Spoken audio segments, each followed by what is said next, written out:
안녕하세요. 정다운의 뉴스톡 유튜브 뒷담 시간입니다. 오늘은 어제 오전이죠. 1월 2일 부산에서 이재명 대표 피습 사건 당시 옆에서 취재를 하던 저희 CBS 정치부 백담 기자와 당시 상황을 좀 더 짚어보려고 합니다. 백담 기자 안녕하세요. 안녕하세요. 네, 그러니까 어제 어땠습니까? 일단 그냥 바로 좀 얘기를 해볼게요. 어떤 상황이었던 거죠? 일단 저희가 그 현장이 첫날은 아니었어요. 이게 네네. 이제 동행 취재로 해서 1박 2일로 가는 취재였는데 보통 이제 뭐 지도부 여야 대표나 뭐 이런 분들은 신년이 되면 뭐 전 대통령님 뵙기도 하고 그쵸. 뭐 이제 묘지에 찾아가서 참배하기도 하고 뭐 이런 일정이 아무래도 총선을 앞두고 있으니까 이제 중요하다라고 그쵸. 생각을 해서 이제 저희도 제가 막내라서 같이 내려갔어요. 그리고 어제 같은 경우에는 이제 가덕도 신공항에 대한 행사가 주요 행사라기보다는 이제 문재인 전 대통령 예방이 11시 반이었고 네네. 그 전에 10시쯤이 이제 가덕도 신공항 그런 부산 엑스포 마냥 이렇게 잘 안 되고 나서 네네네. 이제 좀 우려도 많았잖아요. 가덕도 신공항이 뭐 잘 될 수 있을까? 이래서 이제 야당으로서 이제 대표가 가서 설명도 듣고 하는 자리였는데 아무래도 또 연초다 보니까 예방을 앞두고 어떤 메시지를 낼 것인가 네, 그게 좀 맞아요. 가장 주목받았던 상황이라 네. 그러니까 현장에 사람이 정말 많았잖아요. 네. 취재진도 많았고 지지자들도 아주 많았던 상황인 거죠. 지지자들도 되게 많이 보였고 뭐 10여 명 정도는 제 눈으로 보였던 것 같고 이제 그 피의자로 추정되는 파란 네네.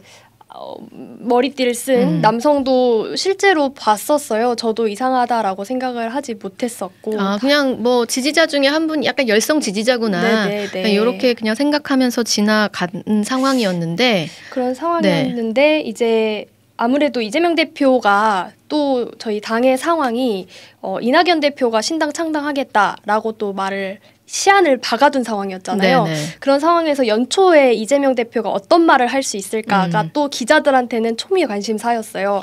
그래서 더 좀 달라붙었었던 것도 있어요. 이제 대표의 말이 뭘까라는 생각에서. 근데 그런 상황에서 이제 이런 일순간에 갑자기 습격이 들어온 거죠. 네, 맞습니다. 많이 놀랬을 것 같은데 보면서 어땠습니까? 그러니까 저는 이제 대표가 제 앞에 왼쪽에 있었고 이제 저는 뒤에 있었어요. 그래서 이렇게 핸드폰으로 녹음기를 대고 있는 상황이었죠? 이렇게 대고 있는 상황이었는데 이제 갑자기 퍽 하는 소리랑 이제 대표가 보니까 쓰러져 있더라고요. 그래서 이거는 전혀 예상을 하지 못했던 돌발 상황이라서 네네.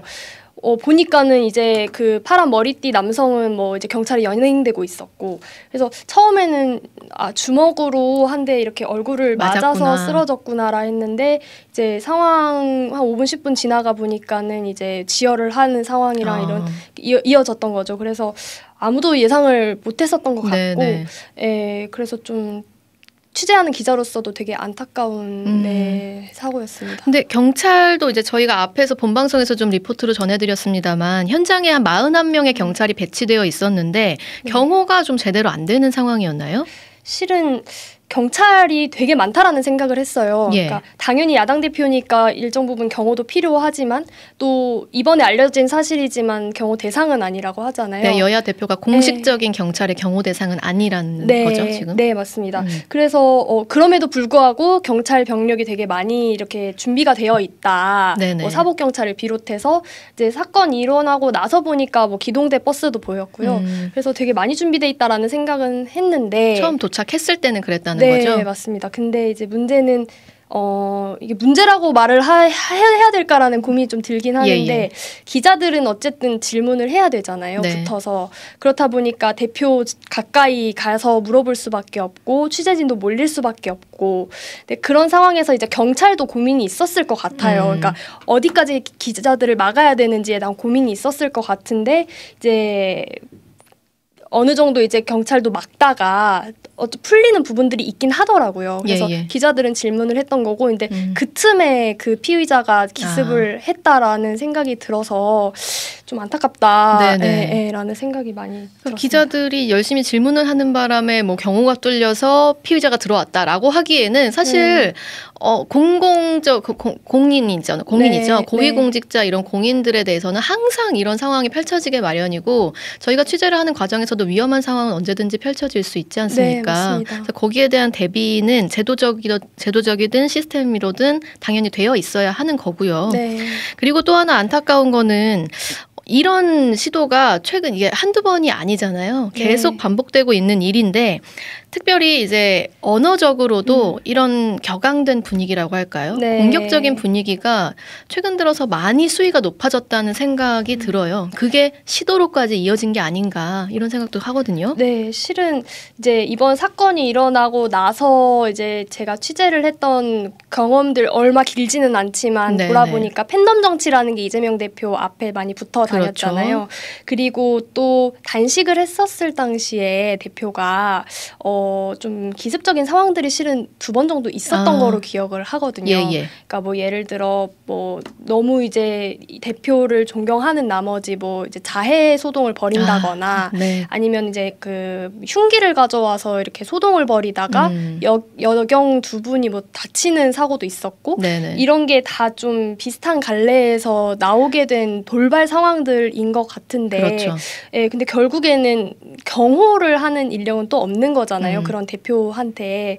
그래서 그런 부분이 좀 아쉬운 부분이다라는 생각도 들고 또 총선 앞두고 어찌됐든 이제 뭐 유명인들 뭐 야당 대표든 좀 주요 인물들은 유세를 해야 할 텐데 그 모방범죄나 혹은 이제 비슷한 돌발 행동들이 다른 이제 후보자들한테도 좀 걱정이 되지 않을까라는 생각이 실질적으로 좀 무섭더라 이런 얘기 하시는 의원도 있던가요? 당연히 있죠. 제가 이제 원내 지도부나 아니면 의원들 전화를 오늘 어제 돌려봤는데 그걸 보고 아마 본인을 이입을 해서 생각하지 않는 분들이 얼마나 있을까 좀 싶을 정도로 다들 당연히 좀 걱정을 하고 있다. 그래서 이제 뭐 사무총장이나 뭐 이런 좀 주요 지도부 의원들이 이제 본인 명의로 공문을 돌려서 이제 좀 그런 거를 방지해보자라고 또 나서고 있기도 한데 걱정은 이제 치안을 담당하는 이제 정부의 역할이 아닌 이상 당 자체적으로 얼마나 할 수 있을까? 이런 고민도 있습니다. 네, 이런 정치 폭력이죠. 이거 좀 방치하게 되면은, 그러니까 뭐 말씀하셨듯이.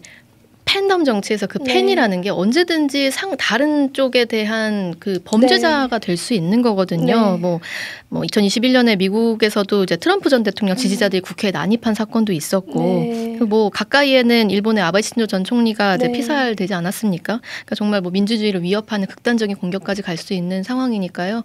당에서 일어나는 일들도 잘 와치해 주시길 바랍니다. 오늘 백담 기자와는 여기까지 이야기 나눠보겠습니다. 여러분 고맙습니다.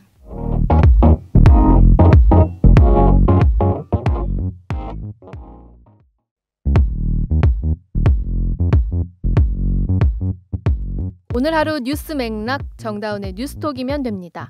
유튜브 노컷 채널 알림 설정하시면 매일 오후 5시 30분 실시간 참여하실 수 있습니다.